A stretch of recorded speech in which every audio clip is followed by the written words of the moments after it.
L'Ajuntament vol tornar a intentar rebaixar la quantia per les ocupacions directes dels terrenys del Pla Parcial de Can Naps que es van dedicar a equipaments educatius. Tot plegat en previsió d'una sentència judicial que pot ser desfavorable i arribar als 2,2 milions d'euros. Entre els anys 2002 i el 2007, el consistori va signar 6 convenis amb els amos dels terrenys per la cessió anticipada de parcel·les on avui s'aixequen l'Escola Bressol Alzina i l'Escola La Sagrera. Una de les clàusules dels acords obligava l'Ajuntament a compensar els propietaris amb 400 euros per metre quadrat, si en un període de 10 anys no arrencava la urbanització del pla parcial. Un fet que no es va produir.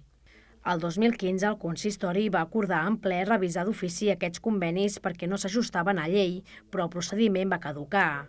Ara l'Ajuntament té intenció de reprendre el procés per declarar-ne la nul·litat i arribar al que consideren un preu just. El conveni es va pactar un preu que no ve justificat ni per cap informe ni per cap valoració. O sigui, és un preu, podríem dir, com posat a dit, perquè no tenim la justificació de per què es va posar aquest preu. I el que van a fer és a dir, els convenis, hi ha hagut una ocupació, evidentment aquests terrenys s'han de pagar, però entenem que no és aquest el preu que ens pertoca. Llavors el que anem a buscar és realment quin preu real toca pagar. La revisió és un procés administratiu que va en paral·lel al judici que els propietaris dels terrenys van iniciar per reclamar les indemnitzacions que recollien els convenis amb l'Ajuntament. De moment hi ha 2 sentències. A la primera, del 2019, el Tribunal Superior de Justícia de Catalunya va desestimar en segona instància l'apel·lació de 3 propietaris que demanaven 1,3 milions d'euros per les ocupacions directes de terrenys. En canvi, en l'altra sentència, fa un any, el TSJ va condemnar l'Ajuntament a pagar 2,2 milions d'euros més interessos a uns altres amos. Santa Eulàlia va elevar recurs davant del Tribunal Suprem, l'última instància que es pot instar, i està a l'espera de conèixer la resposta. En tots 2 casos, l'Ajuntament ha de compensar les ocupacions, però pensa que l'import que reclamen els propietaris és excessiu. La revisió per declarar la nul·litat dels convenis es va reiniciar dijous amb un acord de ple i pot durar mig any.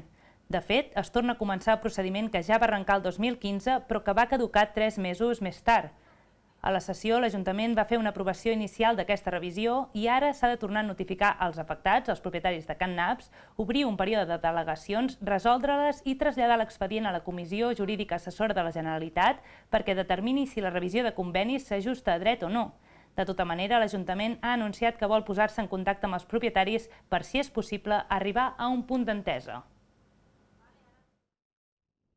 Ja en el 2017 vam arribar i ho vam intentar, però per circumstàncies de la Comissió d'Urbanisme i d'Urbanisme de la Generalitat no vam poder desenvolupar-ho. Llavors, ara tenim una oportunitat, a veure si ho poguéssim desencallar, que personalment és un tema que m'agradaria desencallar, perquè ja ens ve des del 2002, i jo crec que Santa Eulàlia tampoc no pot estar amb el neguit aquest de quin dia caurà a pagar l'import de l'ocupació aquesta anticipada.